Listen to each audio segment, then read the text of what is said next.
Azalaki wana ko banda ne bandeli tina suka et puis Rigen akundami penda na honneur o esengaka na honneur penda ya clan Wenge na honneur azalaki phénomène ya kosakana te. Aujourd'hui franchement soto beta li solar Rigen même nga en tout cas matanga bina na facilité.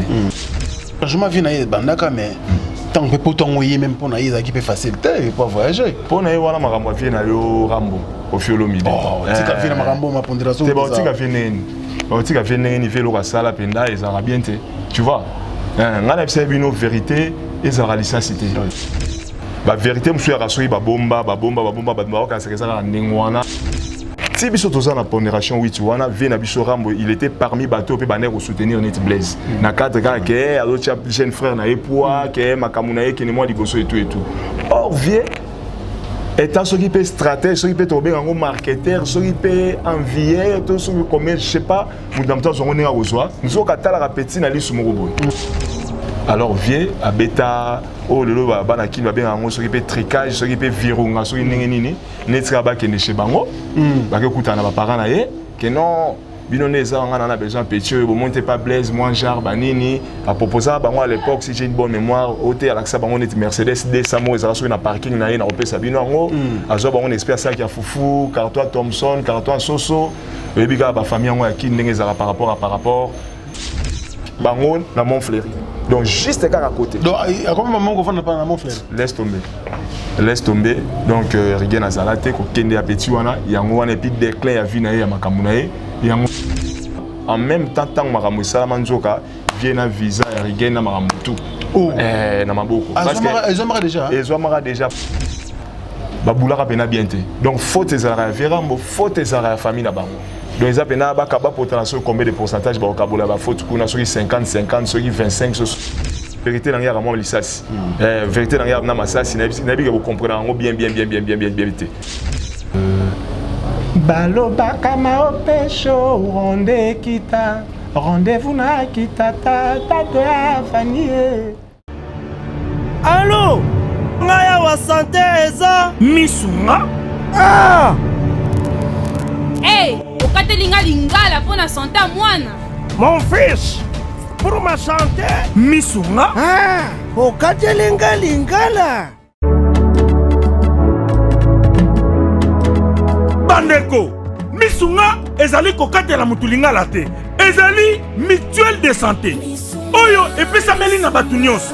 Employé to non employé, mutu nyonso oyo akoki kaka contribuer na mbongo mukie na fin du mois po ete mokolo akobela misunga ezwa soin na ye na ba hôpitaux nyonso ya minene ya République démocratique du Congo.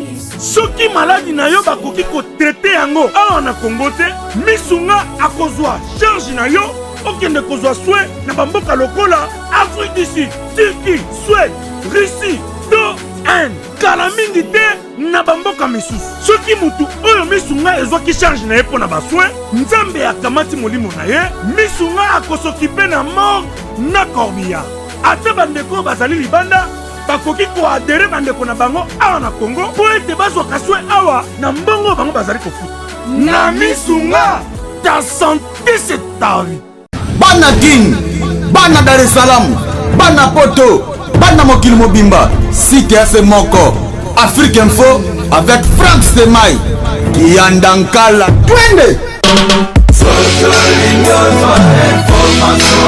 X-Bass Maranura Frank Stemai.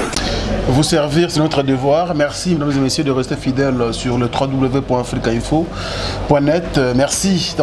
Bienvenue également dans le cadre de l'émission Culture Info, bien sûr, qui va recevoir aujourd'hui un artiste musicien vivant, bien sûr, à Paris. Donc, lui, c'est Didi Oasis Lomena, bien sûr, cofondateur de l'orchestre Pondération 8. C'est le groupe cher, bien sûr, à Blaise Boula, mais c'est un transfige également du groupe Wenge BCBG, des Papas Chéris. Je pense qu'avec lui, nous allons discuter sur ce plateau concernant beaucoup de choses qui entourent bien sûr cet orchestre-là, Pondération 8, mais également la disparition d'un de leurs, bien sûr, au nom de Petit Rigen, qui a quitté bien sûr la terre des hommes depuis quelques semaines. Voilà, il est là bien sûr ici sur votre plateau d'Africa Info. C'est un réel plaisir parce que Koyamba Mopa sera toujours bien, Nandaku, mais l'artiste a déjà un titre, hein, bien sûr, sur sa chaîne YouTube, intitulé Vitamine d'amour. Mais avant, on a bien sûr l'actualité, on a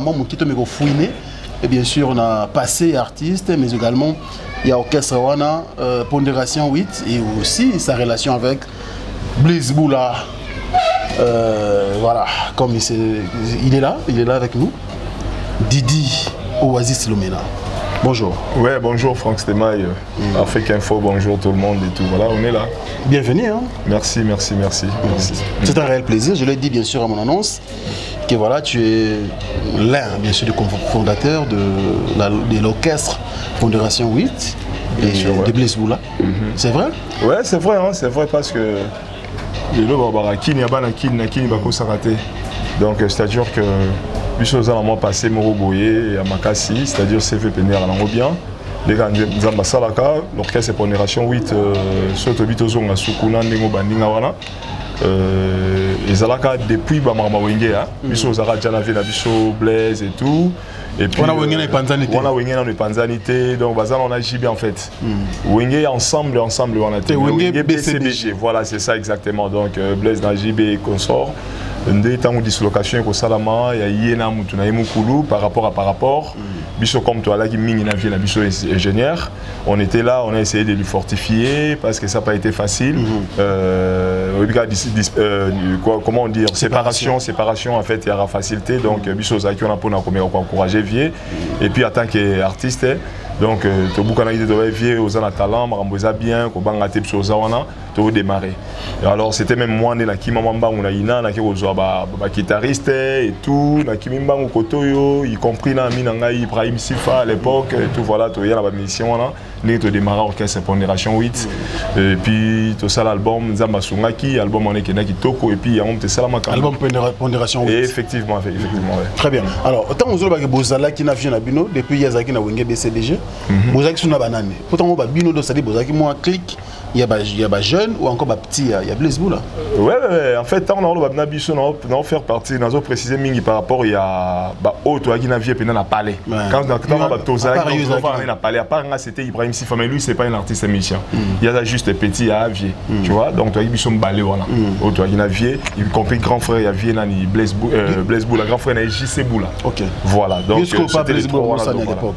Il y a Zana Wenge, mais il y a Blaise Boula pour Nanini. Parce qu'on est des artistes, mon artiste et tout, alors toujours on va pionnier. Oui, tantôt on faut pas, moi Makambu, tout ça, moi pour bosser, bilo moi voilà. Donc des choses qui on a quatre, il y a réconforter artiste et en même temps. Tellement on a des artistes et musiciens, donc de temps en temps, toujours travailler dans la vie, dans parler, néga les arcs. Voilà. Très bien. Alors, beau travail quand des dans la vie, c'est une bonne chose. Mais comment il y a un orchestre Vanda, au début nous avons Ina, après vous checkez si joie, puis c'était comment? Et puis le rôle nous avons joué dans l'orchestre. Ah ok, merci, c'est une très belle question Franck Stemaille. Donc c'était que c'est simple hein, c'est simple parce que biso attaque artiste c'est tolingra toujours au kangana maintenant moi artiste mususo bazarani tazana moi c'est mais bozanaye ozo sentir que tu as une étoile bilo moi né voilà.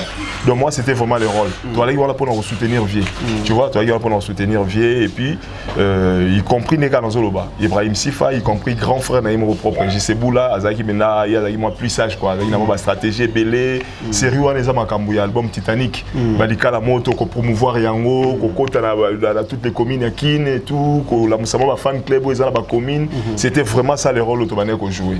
Mais tant qu'on a la dislocation il y a une donc tout ça qui va nous encourager que vie à eux au bangani au bangate tala boy na boy tout la Moussama to keneboy bon tellement pay maramon ils arrivent dans la plan d'action à bango parce que maramon ils allaient nezala que ne ba yo kanara il fallait qu'il Blaise ça l'appel album na ye nakati ya BCBG mais par rapport on a encore des détails parce que je suis pas voilà donc na minute sur la pétala rabisoté biso to kutana na makambo que vie penda za soit à l'aise te o te mutu na ngai donc genre Donc biso auto apporta c'était ça. Donc on a vu non vieux na kenda na joie c'est mon jeune frère hein, Toussaint Baku Volcan, Yazaki na Ina, c'est un grand soliste. Volcan dans le quartier latin. Non, Toussaint Baku Volcan, Azali soliste à Pondération 8 les lois à Paris. Donc ba mission yo ya Pondération bazana à Paris. Parce que une grande partie à Pondération 8 ba mission vraiment yo ba bandara ma solo, yo ba na série on a bazana poto. Très bien. Donc c'est comme ça ouais. Alors comment ça s'est fait que yo cofondateur moto penza qui recruté bato yé mon tout temps monsieur ingénieur avant na palais yo ndi ba moi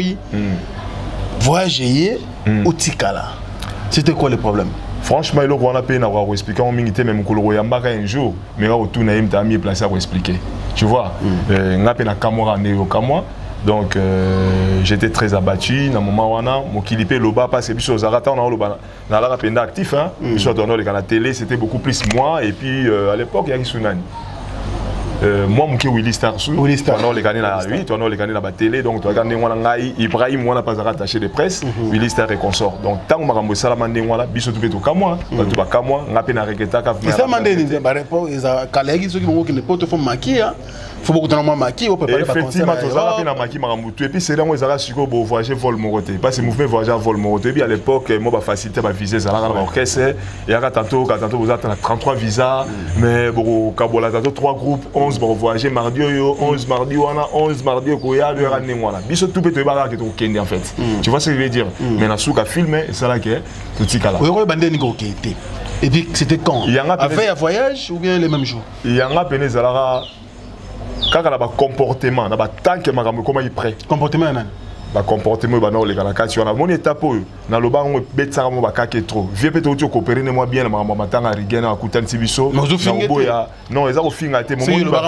non ba loba mabete papa ngana za mo lobby donc na loba mabete mais au moni ba vérité monsieur eza roi Masasi on se comprend la vérité monsieur eza roi Masasi et on a préféré na tiango moi entre parenthèses parce que tout en aïe rigena koufi donc des sur là tout ça kaka matanga tu me campé dans le bateau fouiné mon qui n'a passé ça veut dire que toi y est réalité c'était quoi parce que yosa nos cofondateurs et puis en même temps donc on a joué rôle de chef d'orchestre pour n'engager excusez-moi d'interrompre pour une question pour n'engager là on comprenant on a que ça est grave vous comprenez grave il y a nani grave il y a faiblesse l'ingénieur ça est grave parce que il doit pilier ba pion il y a ba pion comprendre prévaner yo mozo zananga na si peut-être comprendre vous en avez comprendre comprendre donc yo vous reprocher à l'autre côté non on a se reprocher à l'autre côté on a se reprocher à l'autre côté parce que tout ça là on a bien mais là on a compris que toi le pays on a vraiment makasi oh toi le makasi tikali m'étoile rokende non quand tu à l'époque m'étoile penait avec non kokam sara bongote parce que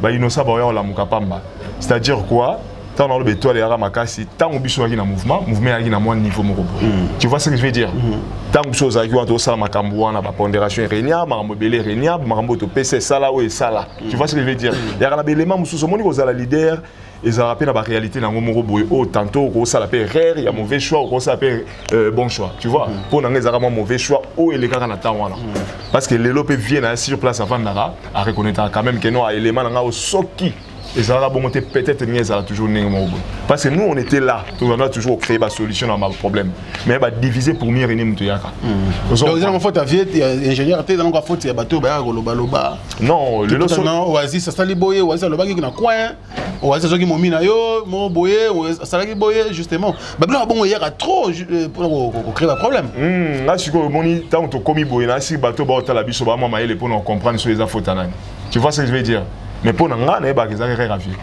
tu vois, là je le dis vraiment en face, c'est c'est le bout là. À ça, moi je suis en bien, et puis moi le yenge, moi en bruit. Donc d'après, nous avons une pondération 8, tant au petit album, c'est le poteau et donc pour nous, vous avez un élément incontournable, vous avez un papa, nous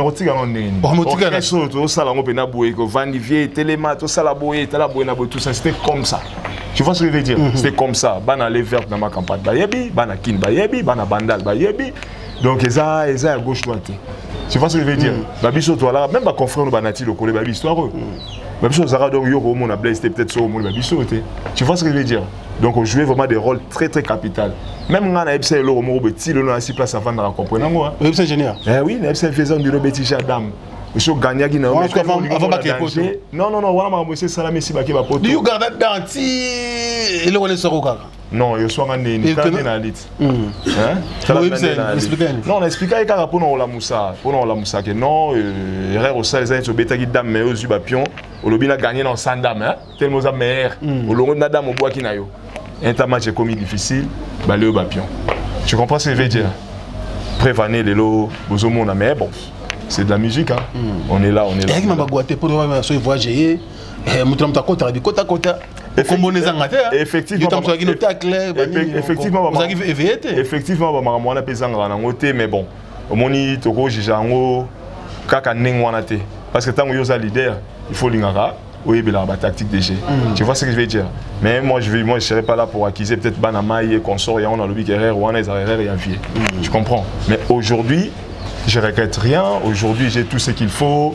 Et puis, même na poto ngo autant bâti carapé au Kenya na yo na Kenya na ngo na niveau et puis na poto on a actif ba marambo tout donc au monde on a par-ci par-là biso za ne slogan mo renyaka o le poto cimetière ba musicien consort non na zawana na sang sarapé toujours bana mai na joueur pe ba rôle mo très très capital na ma solo donc on est là. Mais qu'est-ce qui fait que surtout zongi par exemple na passé album Pondération route en tout cas photos de la maboma photo le bateau qui est bétaté et bêta et binisa bateau banzembo et kanga na niveau fallait kanga wana mais les artistes oyobo produisa album wana apparemment vous allez qui penza na visibilité ma capacité na niveau et album na tolo bela justement moi je pense que Babiso Péné aux alamans passés parce que moi je reconnais que moi visibilité à la oui justement bien que temps Péné vous allez quand même tout ça voilà bah oui boula oui bah yo peut-être bah mais les autres bah là qui vraiment effacé pendant que l'album avait du succès kasi ma réalité on a eu ça yo même neto sur là bah ba kena poto moins belé bah on t'aime ba album oh tu vois ce que je veux dire donc vieux Péné Sara mon erreur c'est pas que moi il y avait Himalaya ou Himalaya papa Wemba il y a Kenarate. Il y avait Serge Kanza, Kenar la banque des lois Sarani na Zaïko, Émérite Balema et consorts. Bakena pénate la majorité. Tu vois, même Gémérose. Il a album Pondération 8. Gémérose. Et bon, Gémérose a un vocal dans Pondération 8. Ok. Tu comprends ce que je veux dire? Il y a mandé après album Pondération 8. Mais à Kenda Poto, mais à Kenda Poto. Tu vois ce que je veux dire? Donc, vieux côté voilà. Donc, moi, ma Camoro, il est voilà. Il y a un moment même ngaïta on a eu vieux et ça rani ce quotidien molongoli bani tout ça parce que comparé à ba ndekona mususu ezarani ba o bobundi na bango bitumba wana bango na moi lumière nanu ba rozani moi ba priorité mais la pondération ezala na moi ndengwa la té comprendre le loto solango tina solango za esprit bien bolé la noter parce que vérité na ngara moi lisasi vérité na ngara na masasi na bi que vous comprenez bien donc ça dure que bolé la téné bo tala wana Maram Souto, le bango, bon, c'est normal quoi. Papa, mon domaine absolu artiste, la réalité, ça va belé. Nous allons prendre la réalité, ça va belé. La vérité, je suis rassuré, bomba, quand c'est ça, nengwana, et ça, nengwana, moutonga, bimaka, boye, pondération, koyara, likolo, non. Il y a eu des gens qui ont été là, qui ont bossé pour que Makambo et Salama n'dengewana. Tu vois ce que je veux dire? Ouais, très bien. Alors, arrivé à notre regretté Regan Lelo, à Koutayo na mouvement, quoi y a des Koya Petit Rigen, c'était grand frère Moko Eldorado. Okay. Azali parmi les anciens à quartier latin, si j'ai une bonne mémoire. Il y a parolier. Voilà, tant que ça l'album Pondération, oui, tout le monde Bishop Artiste, c'est de préparer l'album. Il y en a d'autres, beaucoup d'entre nous. On a besoin de parolier pour Banzembo, quelque chose comme ça. Il y a pas comme Banzembo, Banzembo, na Blaise. Et puis il y a coïncidé que projet Zalara Tutu Kalu du Mutaboaka album voilà. Okay. Mais vu la réalité où il comment entre Blaise na Mukulu Kalu du Batala avantage à Caro moyen de boire un album et à résulter il fallait se créer Nevel Dora de Arabe sur le lobby il y a un petit na biso mo na ngeringi kuna en tout cas comme ça ma batna bala bala bilo mo kan ngwana biso ça peut arriver ya kana comprendre un bon matin ils allaient pour mercredi mo boye bon 13h 14h comme ça. Hein, par le phone et sona banini tout ça fongo la porte banini Eldorado na petit moro boy salité à kosaranate donc ngakuna banga mais oh nani on sous au témoin on regarde ça ibino yé ah c'est vrai OK d'accord ngakuna beta drum nazo pena nezara moi casier parce que je suis un peu polyvalent tu vois ce que je veux dire je suis chanteur mais na krataka na beta moi drum moi basse moi accompagnement bref ngam na beta drum Et puis Toussaint, hein, soliste national FC, pour toi, ton enfant est dans la parler dans la vie. Tu vois, Azu Guitare, Pante, Yoka Petit, Azaki, phénomène, il y a comme ça. Aujourd'hui, franchement, Sotobe, t'as dit cela, Rigen, même moi, en tout cas, maintenant, on a dans la lucidité. Tu vois, et ça, on a pas si que talent, il y a niveau, et puis à l'époque, c'était une innovation. Là, si on a talent, bébé, Tchanda, Maté, Babé, toi, Mickey, il y a bien avant. Il y a bien tout, donc, la révélation de l'année. Petit à Boaka, na niveau Moko, Botobia, à Makambo, et c'est lui. Ben la film, tu vois, on a déjà notre sang ou animateur, il y a Mandundu. Quelque chose comme ça. Boaka na Rigen album, voilà. Mais Rigen n'est pas. Voilà, Chorambemba, effectivement, c'est ça, ouais. C'est ça. Mais le nom de la personne, c'est déjà notre sang aussi, j'ai une bonne mémoire. Boaka na Rigen, pondération 8, donc Petit en tout cas, a marqué à Makassia. Ça a un phénomène, personnellement, on a bien un phénomène. Très bien. Alors, Binobo, sanitaire, c'est Blaise Blazara, t'es joué, non, Azalaka. Donc, tout ça, donc ingénieur a craqué. Si Petit a boire danger, et ça là que Petit a osé n'a parlé na bango. Atigali donc tout le cas suko to kenende chez bango, to développer na ba responsable na. Si fait le droit de Ahmed, Atigali te il faut que nous sur nos parents et tout tout ça la démarche soit le même jour. Né to zonga pena Petit, nga ko tumda suko la Petit. Comprendre. Suko la Petit, passe à Zarab na moi genre et puis voilà, malamoko changement de vie na bandaka. Ouais. Changement de vie na bandaka mais tant que pour ton même pour na qui peut faciliter pour voyager. Pour na wala makambo vie na yo Rambo au fiolo midi. Oh, tika vie na makambo ma pondération. C'est bon, tika vie neni. Tika vie neni fait lo sala penda et zarabiente. Tu vois? Ngana pse bino vérité et la licence. Tu vois, A, il faut te bengango, A, B, il faut te bengango, B. Si biso toza na pondération 8, tu vois, na vie na biso Rambo, il était parmi bateau pe baner au soutenir Net Blaise. Na cadre gars que a l'autre jeune frère na epoa, que makamuna e que ne moi liboso et tout. Or vie étant ce qui peut stratège, ce qui peut tomber en marketeur, ce qui peut envier, tout ce qui commet, je sais pas, nous dans temps on est à Rosoa, nous avons qu'à la Petit na li sumoroboy. Tu vois, pondération était Salami, Rigen a commis Oya Komaki. Et tout, voilà, comme Oya Komaki, vient sur qu'on a ba boule naie, la ba tactique de jeu naie, tant ou pas comme il a besoin à ça l'album, Nemoko ici c'était quel album? Biso de Sutuka, vient comme il s'intéresser à Petit. Or Rigen n'a la moi na peine à moi. Donc Rigen a zara ba posa ni zara ba bonbon, Rigen a rose au copé de ba forme sur ba la ba ndule ba ko kabele ba grand là. Aïe, mamambon. Aïe, mamambon. En cabambon à désordre, bilo moi nengwana, bonbon, vélo, donc c'était vraiment un enfant. Tu vois, c'était vraiment un enfant à l'époque. Alors vieux, à bêta, oh le lot, banaki va bien en s'occuper tricage, s'occuper virunga, s'occuper nini, netra ba kene chez bango, ba que kuta na ba parents na ye, que non. Binoneza, on a besoin de petit, vous montez pas Blaise, moi, genre, banini. À proposer à à l'époque, si j'ai une bonne mémoire, au thé, à l'accès, on est Mercedes, des Samo, ils ont un parking, on a opé Sabino, à Zob, on espère ça qu'il y a Foufou, Cartois Thompson, Cartois Soso, et puis, la famille, on a qui n'est par rapport, Rigen, Penenga, Zarawana, et puis, la vie à revivre, on a le pan ou la famille, donc, on dirait que Baboulaka pena bien té. Donc faute ezara Verambo, faute ezara famille na bango.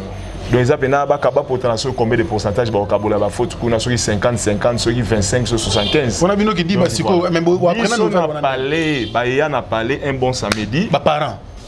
Ba parents té banoza oui ba parents dans le sens que ba grand frère na ba oncle. Ba responsable na yo.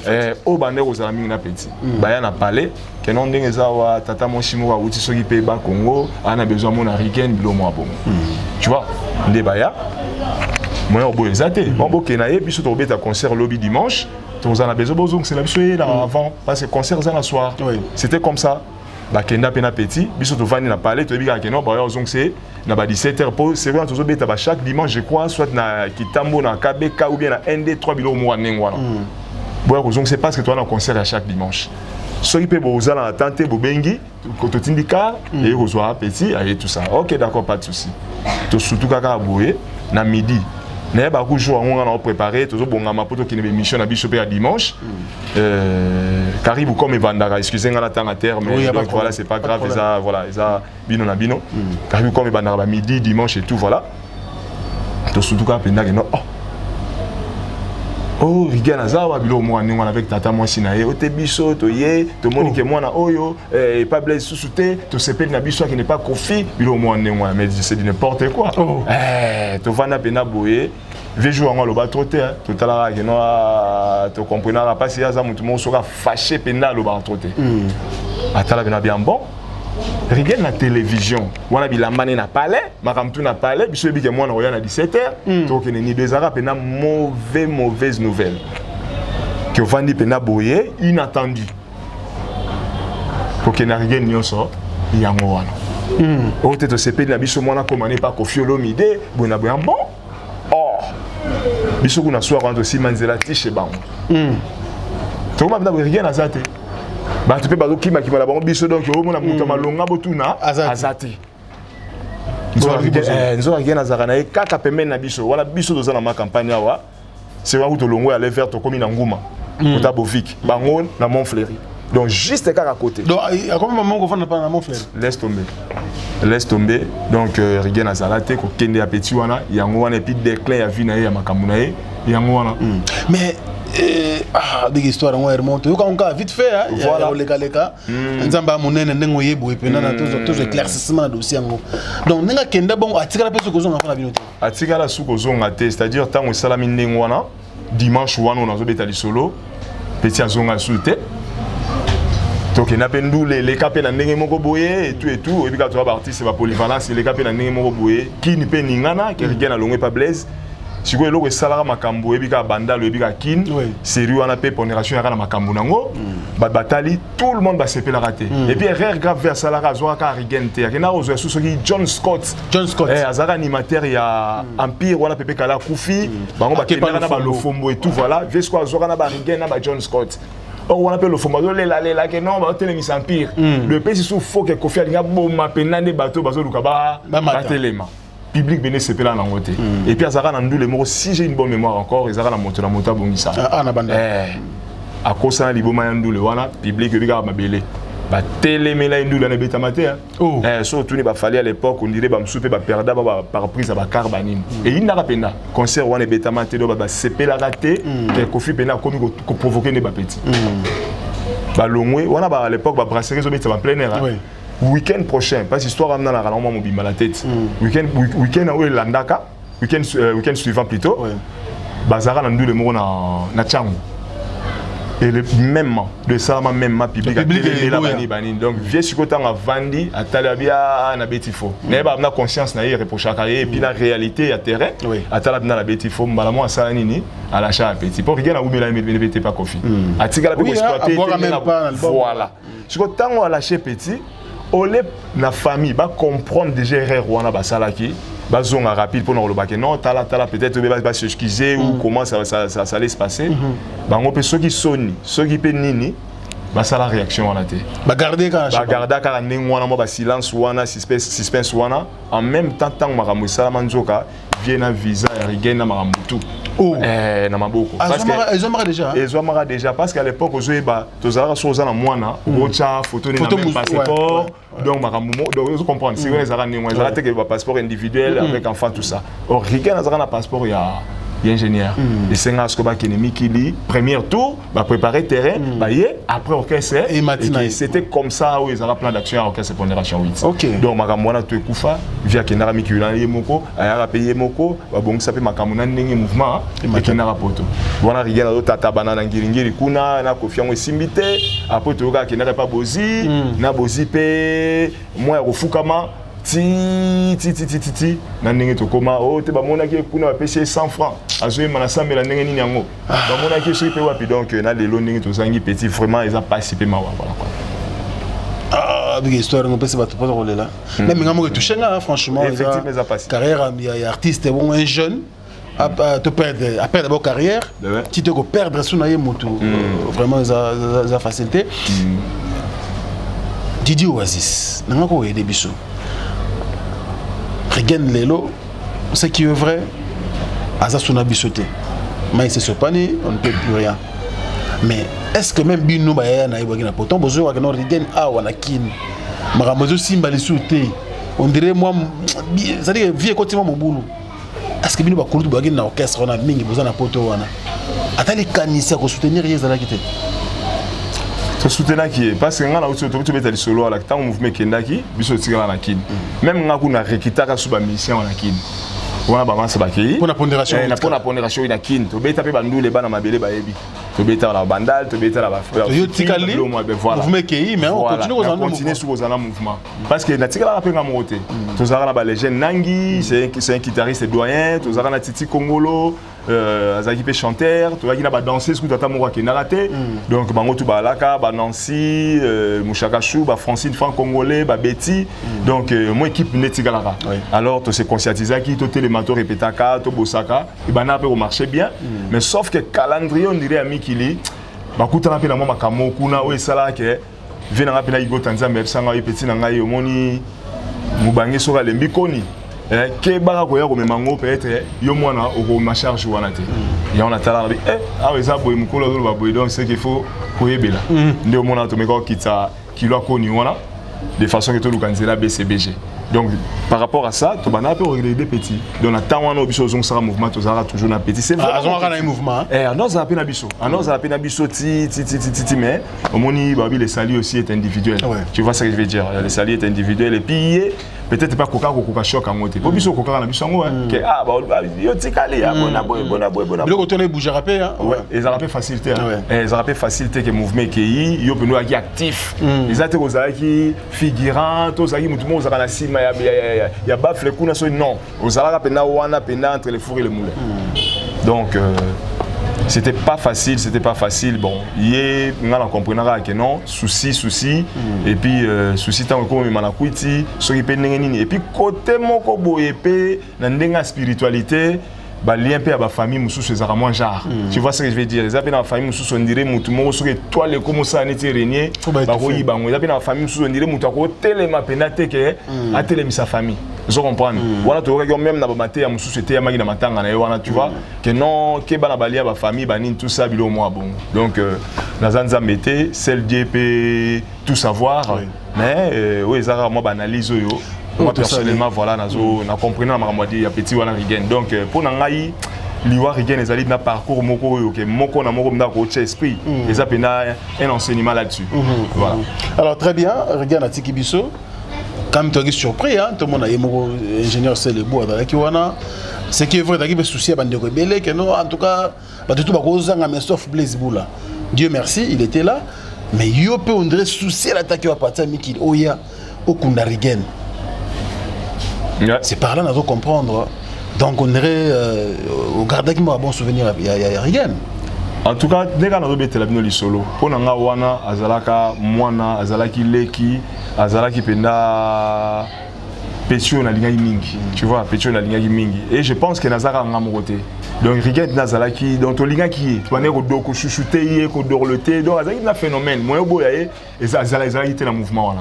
Donc même banama est belé donc tout le monde na to linga petit na biso wana. Ya on attend on apprenait une nouvelle bien que nazalaki déjà na planning nangana ya kisasa mais na meka ko anticiper en de façon que et coïncider na mona ya na dernier demeure na voilà na yim déjà la planning nanga ya kin mais na meka ko anticiper en quand même de façon que na mona dernier demeure na et nzamba salai ke nazalaki wana to tchaki na mabele moli moné pe manakimia et voilà ambiance n'est rien qui entre bilo na famille pondération 8 je parle de toi Blaise Boula et les autres donc staff à pondération 8 na famille à Rigen Tamboyaki Matanga ambiance n'est rien ouais ambiance c'est ça qui d'abord il y a tristesse d'abord il y a ambiance il y a tristesse mais côté harmonie il y a mawawana. En tout cas, ils ont harmonie gentiment parce que Maramutu, je peux dire que Esami n'a pas Nabiso. N'a pas Nabiso, c'est-à-dire que Yemoko Azali Papa, il y a pondération, Yemoko Blaise Boula, Ndemouta Sali Maramouana Nyoso. Tu vois ce que je veux dire? Ndemouta Zui Maramutu en charge, vraiment. Donc Blaise Boula Mutakundi Rigen. Oui, Blaise Boula Mutakundi Rigen. Et puis, Nazo Pesaye, merci. Parce que avant, on a un message par rapport. Parce que avant ça, Tokufela Himalaya, ou azalaki grand chanteur wa yemba album le rôle Papa Wemba. Yemba likolo Maramutu, viepina landela na liwana e biente. Tokuta kufela engambe shelala. Engambe mo costaud tiboué. Maître mo ya costaud. Ya za kaka maître té, azala pena donateur parce azala ba mbongo ne belé. Tokuta kufela récemment wa. Toyoka pe mo ba sango ke via kena na onne mo boy. Mais cette fois-ci franchement nzamba baxela ya belé parce que s'impliqua qui à 200%, je peux dire ça pour exagérer, vraiment dans le barrage à 100%. Na makambwango azala ki wana ko bande bandeli tina suka. Ton image même cimetière. Voilà, na sur bozan élément pour balancer wana via azala ki wana ko bandane bandeli tina suka et puis Rigen akunda mi pena na honneur o esengaka na honneur pena ya clan Wenge, na honneur ya artiste congolais. Vraiment, Blaise a fait tout ce qu'il faut. Et puis, Bamasta tout biso tout omega kocha le boko de façon que les qui n'habitent pas na kimia, nous profiter pour remercier Michel tout ya pondération où tu as Paris, bango tout hein, c'est les basses, Diamant Vert, James C, Banamai tout, on a tigé na niveau pondé ya Potokuna, Badoudou excellent, Toussaint Bakou Volcan. Bango tout na bossa so na bossani en tout cas pour comprendre kaka tous en plateau donc ça là quand même quelque chose Willy Star mutu toi tchaki lobo na poche AWP Gemé Rose tout aux na bango wana et puis membre tout ya kala Ibrahim Sifa Titi Kongolo tout aux qui wana na profiter pour une occasion na mekoloba que samedi oyo ya le 30 si j'ai une bonne mémoire samedi le 30 awa to beta concert mona yemoko ingénieur na Maïcha. À l'occasion, il y a au revoir Rigen quoi. Donc voilà. Très bien. Alors, parce que tu as un clan Wenge à tout à l'heure. Mais il y a qui surpris tout le monde qui bat un clan Wenge peut y monter le Rigen pendant que c'était un jeune au lolo. Tu as un côté la pondération, tu peux en abuser à côté Wenge en général. Ouais.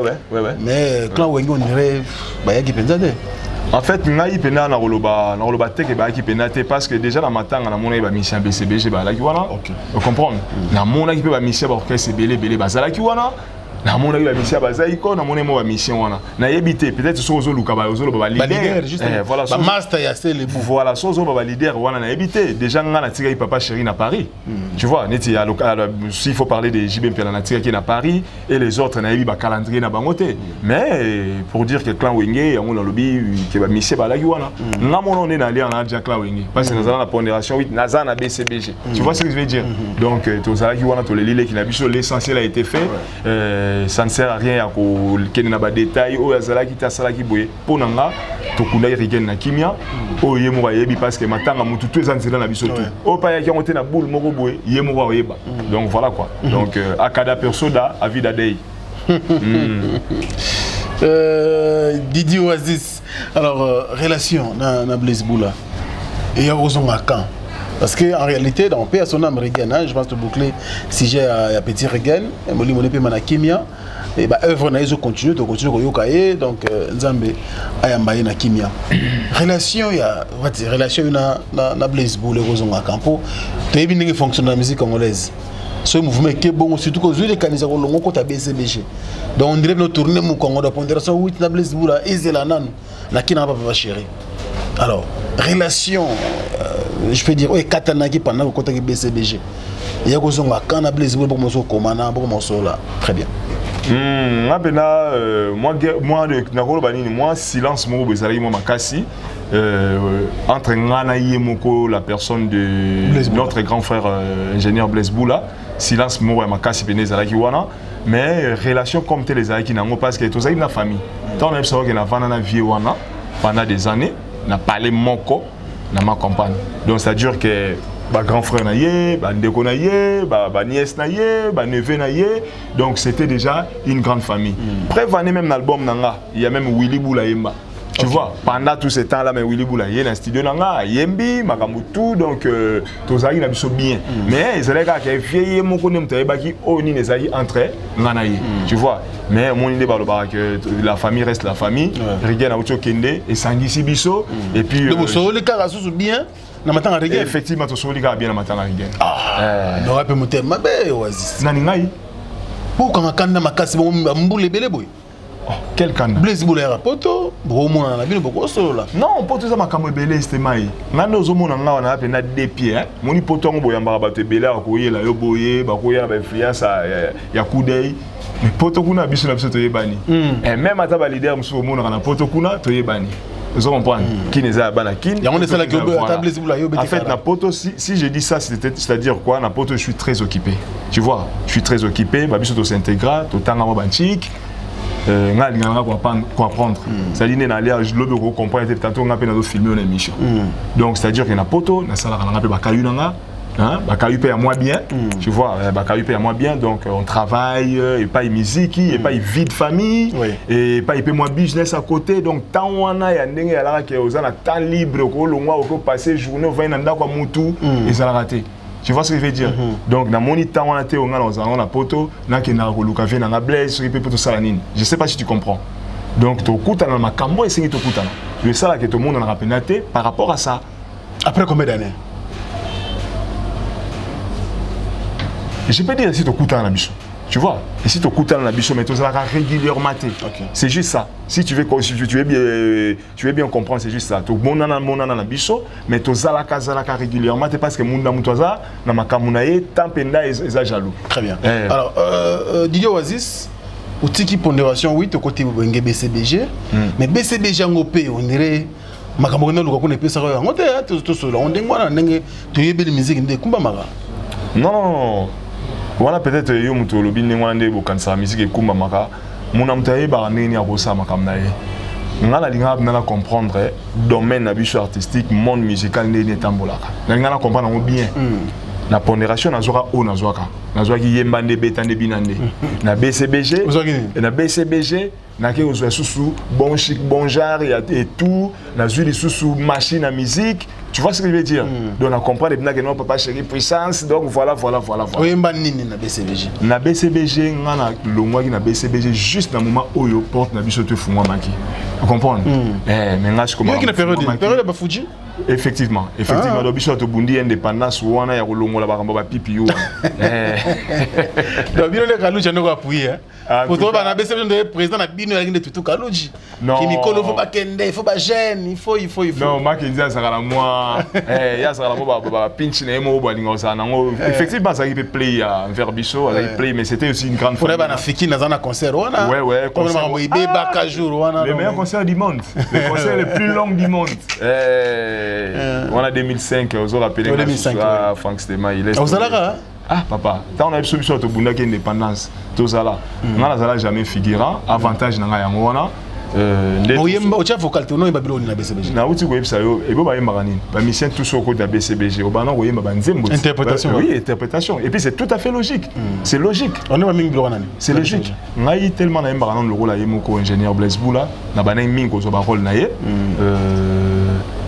Balobaka maopesho ronde kita rendez-vous na kita tato ya fanie mamilo da mamimi chama izina lorero amiembi atoyemba mado spaghetti babiloko wana comprendre babiloko tout wana koboya ngai te kotika ngai te Narcisse Boyoko koboya ngai te ye Frank Stema ye koboya ngai te o Bwisembui koboya ngai te kotika ngai te Narcisse Boyoko na obanini nga maître Ligor Melina Bolambe Vena Jantikita Alpha Munzimba.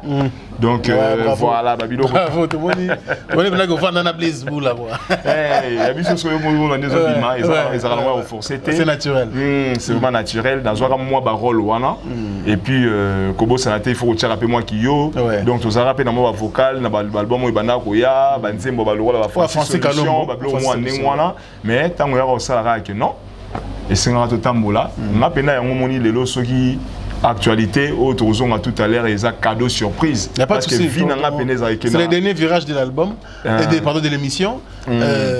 Poto. Non, Poto. Merci beaucoup. Kasi on a donc été. Pour nous on a wana donc si tu as BCBG wana, ngai et qui déjà famille à la Poto.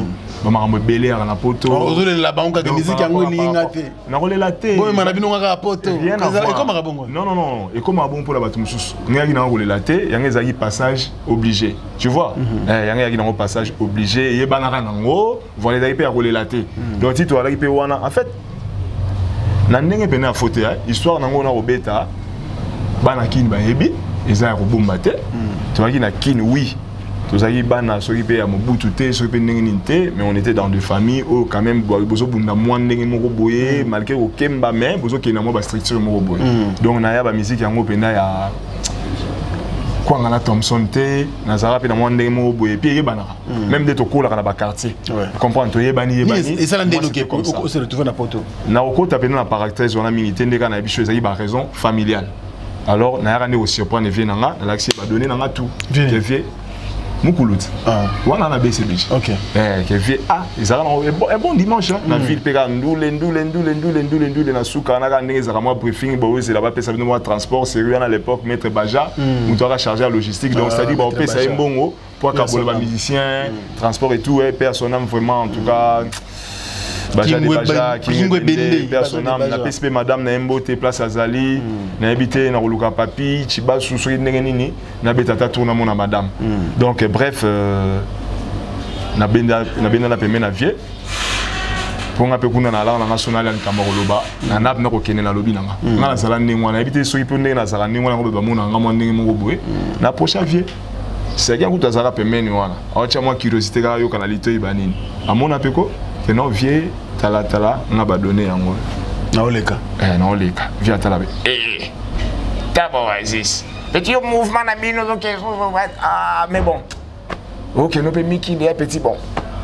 mais ba que ça mouvement là yo ba bonne chance pour tout ça na tala pe na bi ve au salon pour une bonne cause et tout voilà na pe na simala nzela na tambola tu vois donc nzela pe nezara na ngwa refungwama et yebana nango moni moi discrétion ça la bien comprendre na vie yo yebit roza pe na mutu moko boyele lo papa nzoka azara na masolo ni moko boy côté moko moi c'était pour des raisons familiales et puis tant que Makuna en tant qu'artiste passionné de la musique je pouvais pas croiser les bras tu n'as pas beaucoup passé na poto ngane bolo ba ya pe na mingi par rapport bamsou tantôt moi ça gangela et atika pe musique monsieur par rapport au sope ndenge nini donc belé pe ba changer classement comprendre mais biso tito comment to bunda toujours continuer toujours ko bunda ya ngwana moni to yepe ki nango pambate tu es toujours na un petit plus dans le monde musical un petit plus pour na kitira mboka na biso. Très bien, il s'appelle Didier Oasis Lomena, c'est ça? Oui. Lomena, donc voilà.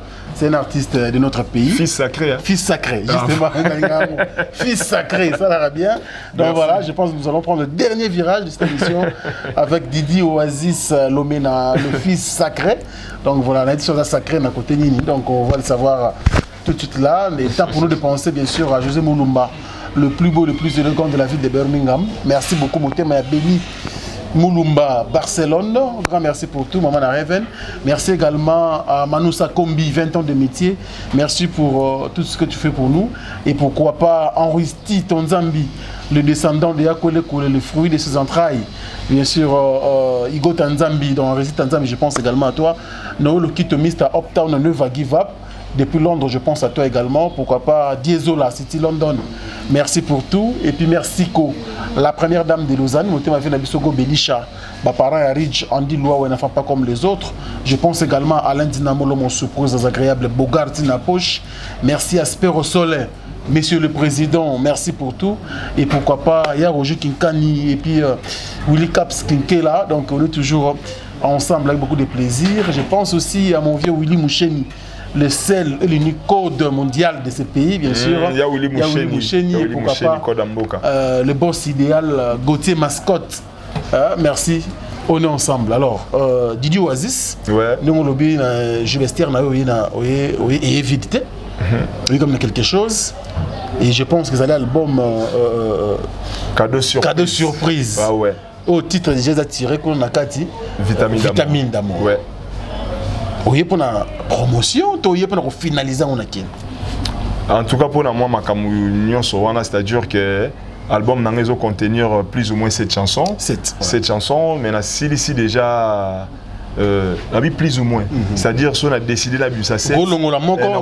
Voilà, donc la minute sur 7 c'est ceci là. Mais moi comment ils ont andé mutu tout ça mutu et comme ils ont fait un prêt.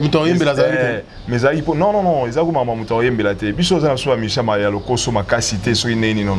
Ngaza banze musu na yembele mutu te. Na yembele makambo. Parce que musique comment quoi, c'est comme boulot na yo. Non, on verra déjà, musique, passion. Ce n'est même pas pour ça. Tu fais pas de la musique. Ce n'est même pas pour ça. Mbongo mutaluka ngo kaka. vous comprenez so ezali pour na bongo oyembela no batuka tiko yembela conception ya mutu tu vois eza pour na second boulot te non pe na tongi ba immeuble te d'auto lukaka mbongo mais eza pour na respect ka ya musique tu vois pour na respect ka ya musique oluka ko apporter moloko mo boy ko longola ka ke non eza te pour au lieu la musique faut yemba ka batu be ba komoka batu donc ngana salimo makambu tout wana na kati ya cadeau surprise donc j'allais dire que album nanga ils en a plus ou moins 7 chansons mais mon quoi on les a eu pour na repêcher bah repêcher ba master moni beaucoup d'années libanda à peu près 13 ans choses comme ça bah na mai mususu mo ba mise à jour ko ya pe boy ba pire vieno mususu ke neni otika ngalité tu vois c'est-à-dire na ko repêcher ba on a nzembo wana ndé on a tika ki yango za mo réserve stratégique de façon que na 600 awa na za IP na studio mo munene wana JP qui c'est tout voilà de façon que to me ko tala ndé to ko sala pour na repêcher moi ba banga oyo to ça na ba on à l'époque voilà na beti plus ou moins 7 chansons 7 les a dans la poche donné dans sur on a dans l'album et si la produit fini donc so na bina bimisango lelo etalika nga mais mon tellement lika obateka na sakité les a rôle album et c'est quand même na zonga na mboka nanga na meka pe ko lekane toujours les kaboyer to meka ko conscientiser batu ba keza pe na album moko bo cadeau surprise po biso ndula ngo to sala ngo to za na biso précédé tous appels batu monter que tous envier ba Michael Jackson to pesa moi ba genre pour to commencer neni non to sala moi c'est vraiment ma passion na se contacter na oyo kaka na zo oyo ngana rubuka tu vois ce que je veux dire donc to yé toujours bunda pe na moi ba effort justement c'est ça l'étude du terrain parce que tout ça compte au koya ka boité bon cadeau surprise après batu aimer ba cadeau facilement non concurrence à makasi et puis ba ndeko yebike lelo mboka na biso genre musique ne pas préféré koyoka est-ce que obtenir compte biloko nyosona effectivement na tenir vraiment compte biloko wana ngai étude on ça les années pour la promotion tu comprends côté pena art na tenir compte makambo wana et puis côté pena ndule na obanga mutute côté album côté musalo ngana sali wana na biso vérité na obanga mutute car né na lo baboye ba talanga ba beta vitamine d'amour et ça sur YouTube wana batala nzembo wana ya modèle nini clip wana eza na qualité nini batia siko ba commentaire très bien on comprend donc nga pena na ye pona lobaka ya malobate donc na insister les sous ndeka na so la boye venanga alpha miezi na Bordeaux père doublé mobile ya mère doublé ya Edo Kaungu staff nanga tout Serge Gino Lomwanga Jida Danki Fula mobile ya Jenny Lor bobeta pena na YouTube wana vitamine d'amour comme ça vous critiquer na sima na commentaire on a une chaîne nanga Didi Oasis Lomena na YouTube vous s'abonner belé pour biso to tika mutute donc au sala makambo ndenge senga donc par là ndeko nanga Frank Stemai j'allais dire que artistiquement parlant na banga te kutu na innover nga pena na ye particularité na album webezani ezali ko chasser monotonie c'est-à-dire na beti plus ou moins de cette chanson nzembo moko kokana muninga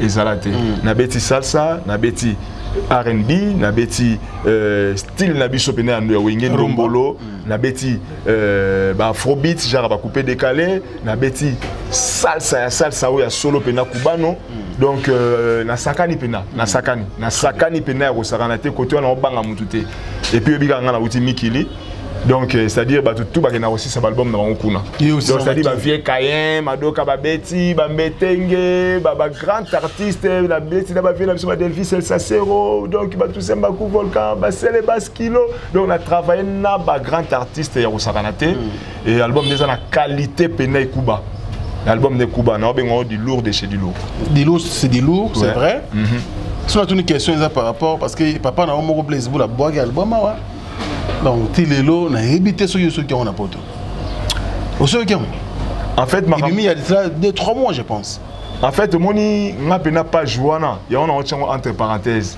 ndeka liwa rigen écoute sangisi biso balobi le linge ça c'est la famille c'est toujours bien au moins na uta expliquer makambo vie na biso awa que moi étant molinde ni makambo la selon nga ne na jijara makambo donc na ko kamwa te ke makambo so sala mandeng wana isa mandel ndenge yozoloba qui album est simbité et oui na ko kamwa te ke makambo so sala mandeng wana simbité pas tembo là na lobby ngai personnellement yango yolobi yango nazo epsa yo ngai pe personnellement na ko kamwa te ke makambo so sala mandeng wana pona zala pe na bana mai na mikili na ko ka pe belé ndenge balela il paraît que bah musicien tout yakala bah on fallait bah Mbappé na l'album on a rendez kita donc rendez-vous na papa quoi il fallait bah ancien tout ya pondération bah JMC bah Gabin Yime bah nani tout ça li que bah Yembate mais l'album na bango te ba kolela nani yango na zoloba tant que bon ba loba nengwa na bandite que bango ba kanisa ba loba bongo c'est que zalaka peut-être n'engé fait ça ba.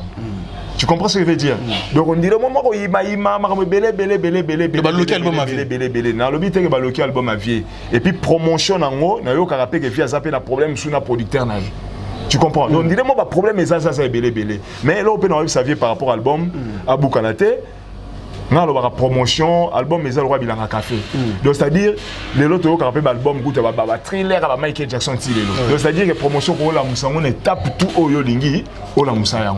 Donc on les a conseillé on appelle sa grand frère Capuchino Barnabé venanga Blaise Boul ingénieur yo yebi que petit na lo belaro toujours ba vérité o banyama musu ba comprendre raté. Mais on se peut ko lo ba ngote musu pe soaka. Ni titango lo ba album simbi pour na tambo la vie big passe zo que ça. Non, Franck Stemai, parole ou ana phrase ou ana so bazong ici même émission nga lo bien mota. Yo lo bini.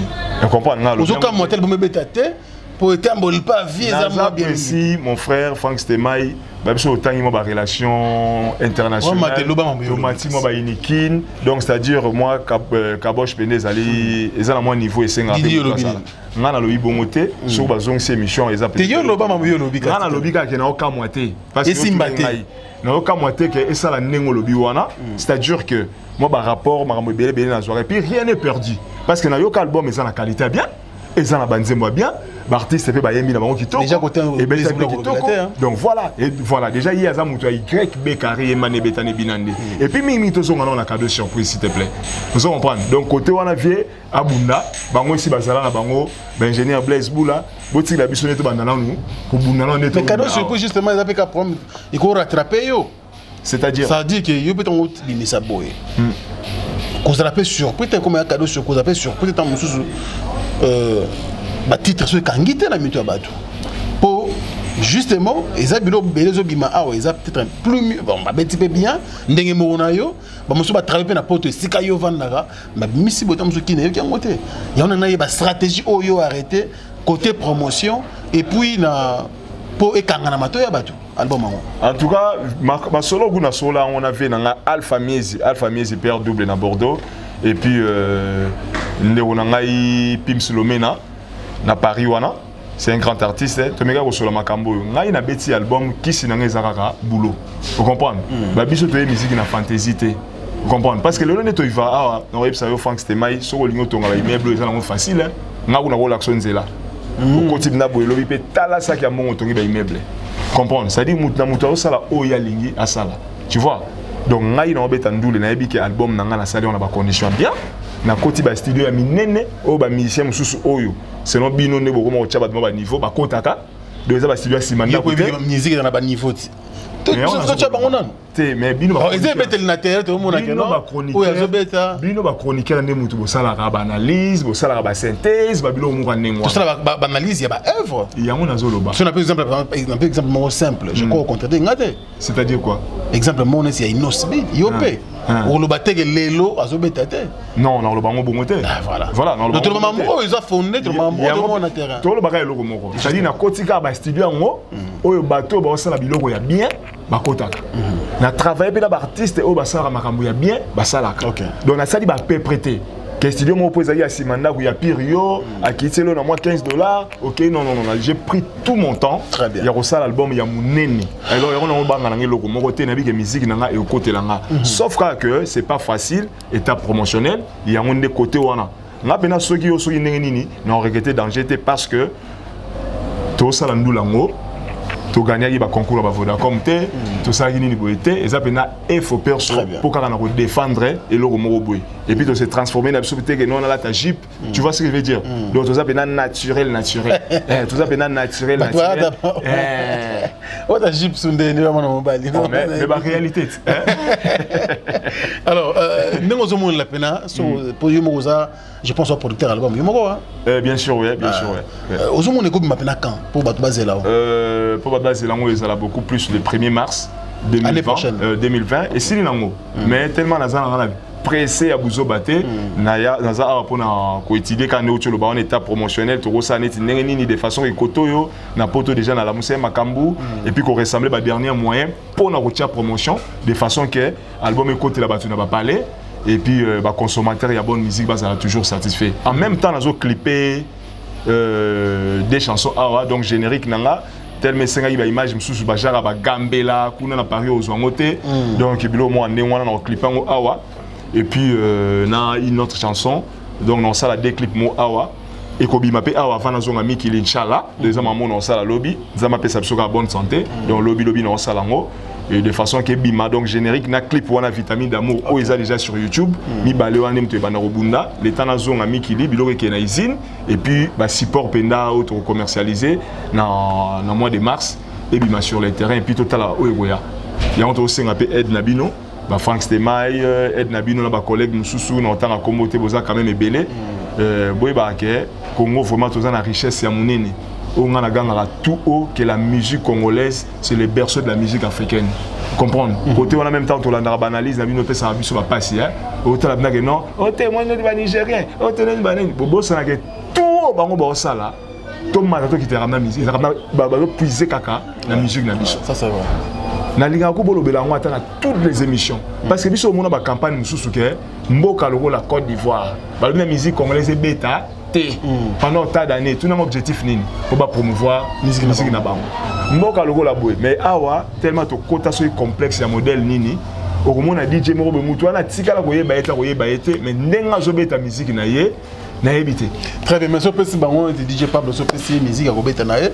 DJ Pablo Ngwasu mon frère na pesi bambo tebele, le fils du pouvoir. DJ Pablo Ngwasu ma version na pesi a kobeta na ye. Bala moko yeute donc il y a la promotion musique congolaise. OK, surtout si c'est au pesa na DJ Franck Chentemba, Gérard Patron.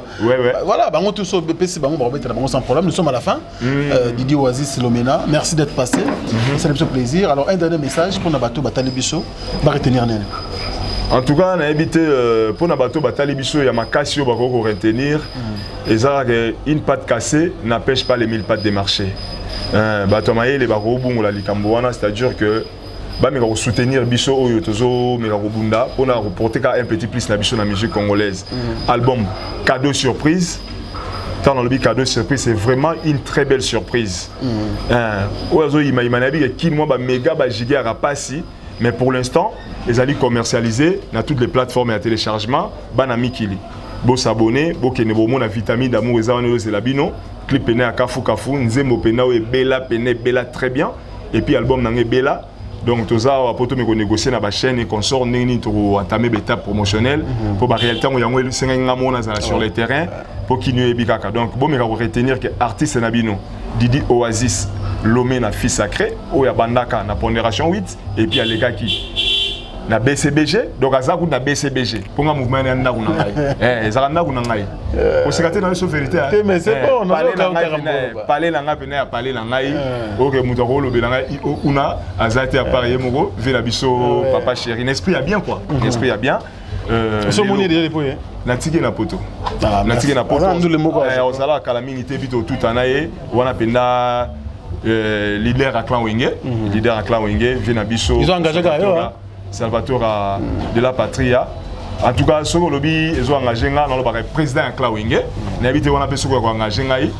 Donc, pas de souci, papa. Donc, j'ai bien piana, la tigé à Paris, Kalami était aux Awa, aux Alapena Bango. Torobeta samedi, nous en avons un ingénieur dans Maïcha. Et puis à part ça, mon organisation, mon cadre de promotion, au Salama, je pense que aux Alaba côté Apocalypse 22 na Tchangou, ben on les capé peut-être pour appeler ça sous ma précision. Nous avons Sambote na fan club nangai HB Elephant, les amis de Diemafouana, Brice Mbouyi, staff nanga tout, bana Bandal, bana Gombe, Chico Chicago, bana 24 et tout. Boyebika Moudnabino artiste Nabino Didi Oasis Azali, bana Paris, ba vrai chéri tout na le batroté, la grande famille Mayemba, Miss Mayemba, Nabo Sanité Chocolat Joli, famille Lomena, famille Kalala.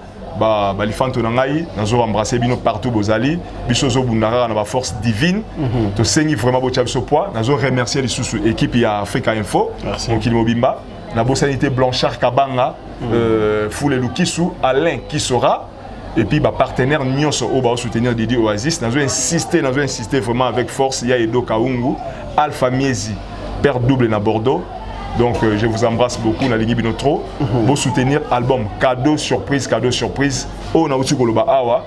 En tout cas na osinga ka bato bazara moi maele mingi te bo tenir nga penda bamakamna bino ozaka nango wana te vérité akalisa cité comprendre nami kolobaka moi réalité oyo ezali yango lelo ça c'est là va famille toza na biso bien. Merci encore na ndenge tokundi Rigen Kitoko avec honneur bana mai tout ya pondération 8 na poto bana mai tout ya BCBG awa na pesi no mbote place boali moyena ki na ba détails ezate. C'était bien et bien Didi Oasis Lomena fils sacré bokanga eloko to jali. Merci. Voilà, merci. Merci, fils Lomena, fils Oasis. Non, Didi Oasis Lomena, fils sacré. Ouais. Merci, c'est le plaisir. Alors, WhatsApp, on a besoin d'un. Merci vraiment, merci WhatsApp. Vraiment. Moni, il y a un bino football à la kaka. Donc, ça dure que contact dans les artistes. Mingi na internet. Donc, c'est-à-dire page Facebook et ça, c'est la bino. Didi Oasis Lomena officiel. Instagram, Maramouana tout. Même comme Didi Oasis Lomena.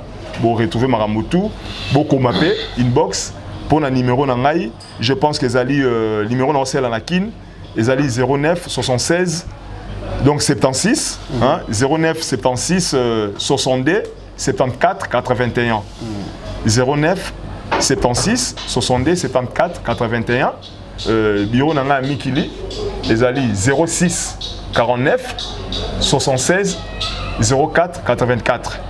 Donc, bah, tout va contacter un message à ma casse vite fait. Et ça, que nous avons besoin de danseuse ou de professionnel. C'est l'orchestre. Dans salle orchestre c'était, nous avons posé au salle orchestre c'était, nous avons salle clip nanga, nous avons besoin de danseuse professionnelle. Ou babi na rapena bien, babi na numéro na utu kopé ça.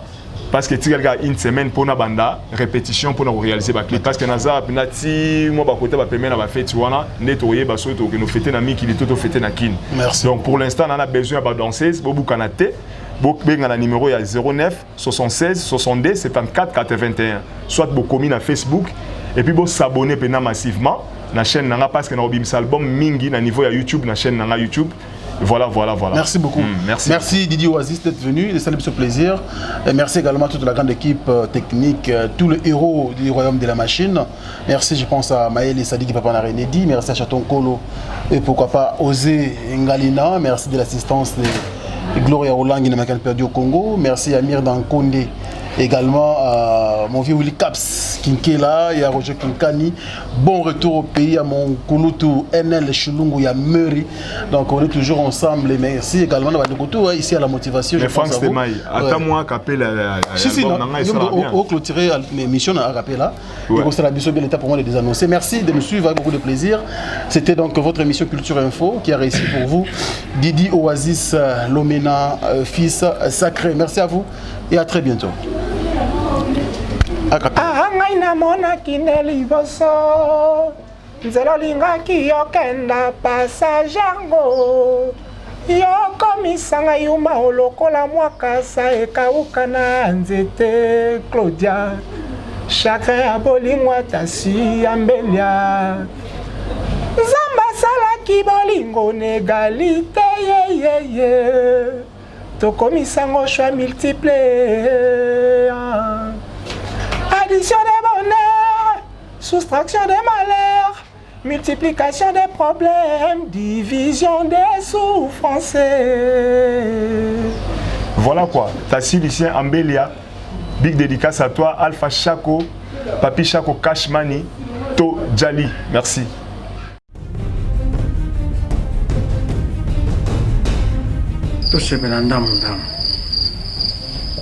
Oh!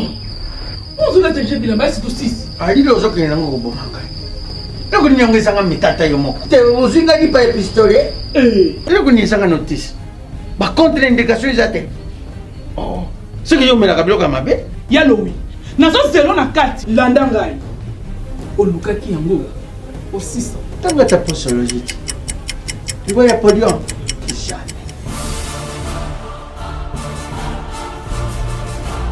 Avec ici, non, pas quand on m'a attaqué, il y a un peu de temps. Il y a un peu de temps. Solution de Jésus Amat. Solution yango. Maxi Bio Café, ndeni ni lisusu. Maxi Bio Café, ezo sala makambo ebele na nzoto ya moto. Fungola nga mémoire. Nano traité faiblesse sexuelle, hémorroïde. OK. Solution la soir.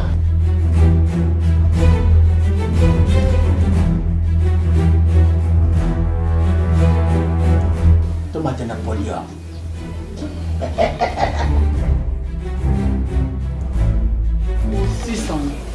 Bongo kokate. Tono talo kutu.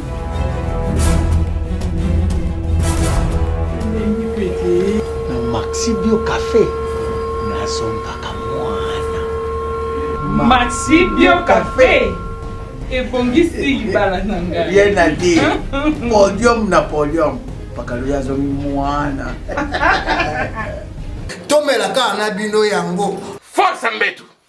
Danger. Maxi Bio, café original, bande ko tomela yango bona santé na biso. Bana King, bana Dar es Salaam, bana Poto, bana mokili mobimba, Cité FM moko, Afrique Info avec Frank Stemai, Yandankala, twende. X-Bass Marandura